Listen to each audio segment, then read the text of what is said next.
कहानी की शुरुआत शैन नाम की एक लड़की से होती है जिसका वजन काफी ज्यादा है।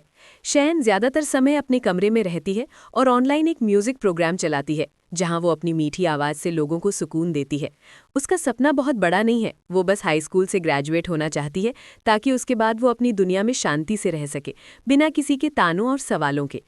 शैन को खाना बहुत पसंद है, लेकिन यही चीज़ उसकी ज़िंदगी की सबसे बड़ी परेशानी बन जाती है। उसके पिता भी उसे मोटी कहकर बुलाते हैं, जो उसे अंदर तक तोड़ देता है। स्कूल में तो हालात और भी बुरे हैं, जहां बच्चे रोज़ उसके शरीर का मजाक उड़ाते हैं। शैन की एक जुड़वा बहन है, सिया। सिया उससे बिल्कुल उलट है। वो बेहद खूबसूरत, पॉपुलर और मशहूर एक्ट्रेस है। वो द मिरेकल गर्ल्स नाम के म्यूजिक ग्रुप में डांसर है और टीवी शोज, विज्ञापनों और इंटरव्यूज में हमेशा छाई रहती है। लेकिन सिया को अपनी बहन से शर्म आती है। जब भी फैमिली का कोई इंटरव्यू होता है, वो शैन को जानबूझकर साथ नहीं ले जाती।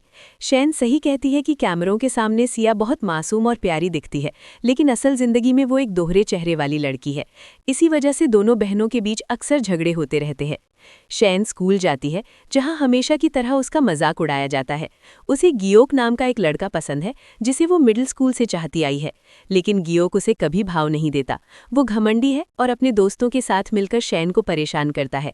एक साल पहले शैन ने चुपके से अपने क्रश के लिए एक गिफ्ट और चिट्ठी छोड़ने की कोशिश की थी, लेकिन गियोक के दोस्तों ने उसे पकड़ लिया। उसकी दोस्त लिबी ने वो चिट्ठी सबके सामने पढ़कर शैन का मजाक उड़ाया और कहा कि कोई भी लड़का उसे कभी पसंद नहीं करेगा। उस दिन के बाद शैन अंदर से पूरी तरह टूट जाती है और बस 181 दिन गिनती रहती है ताकि वो स्कूल से निकल सके। एक दिन शैन अपने डॉग के साथ बाहर होती है, लेकिन उसका डॉग भाग जाता है। उसे ढूंढते ढूंढते वो रात में सड़कों पर भटक जाती है। तभी अंधेरे में उसका पैर एक बेहोश औरत से टकराता है। शैन उसकी मदद करती है। वो औरत असल में एक रहस्यमयी टैरो मास्टर होती है, जिसके पास अजीब शक्तियां होती हैं। वो शैन से एक टैरो कार्ड चुनने को कहती है। शैन जो कार्ड चुनती है वो होता है द मिरेकल कार्ड, जिसे देखकर टैरो मास्टर हैरान रह जाती है। वो बताती है कि ये कार्ड पूरी दुनिया में सिर्फ एक ही है। टैरो मास्टर शैन को एक इच्छा मांगने का मौका देती है। शैन इसे मजाक समझती है और मन ही मन सोचती है कि काश वो अपनी बहन सिया बन जाए। टैरो मास्टर उसे एक एमरल्ड वाला नेकलेस देती है और कहती है कि इसे पहनने से उसकी इच्छा पूरी होगी। जैसे ही शैन वहां से निकलती है, उसे तेज दर्द होता है और वो बेहोश हो जाती है। उसी समय सिया भी अपनी रिहर्सल के दौरान गिर पड़ती है। अगली सुबह दोनों अस्पताल में आंख खोलती हैं और जब एक दूसरे को देखती हैं तो चीख पड़ती हैं। उनके शरीर आपस में बदल चुके होते हैं।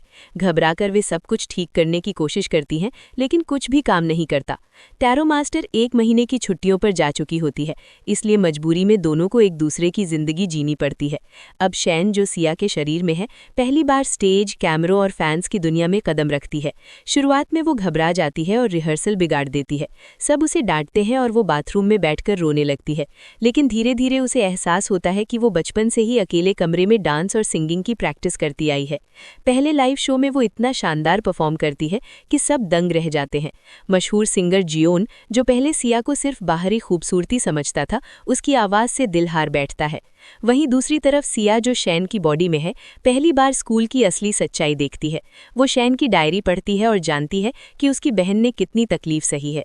डायरी में लिखा होता है कि अगर वो दुनिया से गायब हो जाए तो शायद कोई रोए भी नहीं। ये पढ़कर सिया अंदर से टूट जाती है। समय के साथ शैन और जियोन एक दूसरे के करीब आने लगते हैं।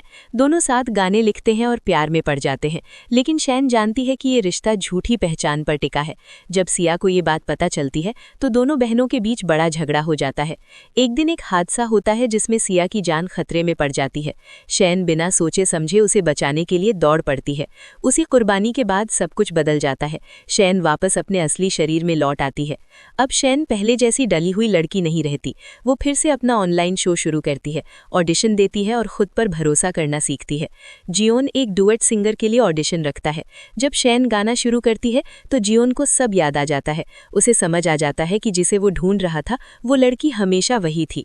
कहानी के अंत में शैन आत्मविश्वासी, मजबूत और खुश नजर आती है। उसने सीख लिया होता है कि खूबसूरती शरीर में नहीं, आत्मसम्मान और हिम्मत में होती है। कभी कभी जिंदगी हमें किसी और की जगह खड़ा कर देती है ताकि हम खुद को पहचान सकें और खुद से प्यार करना सीख सकें। कहानी यहीं खत्म होती है।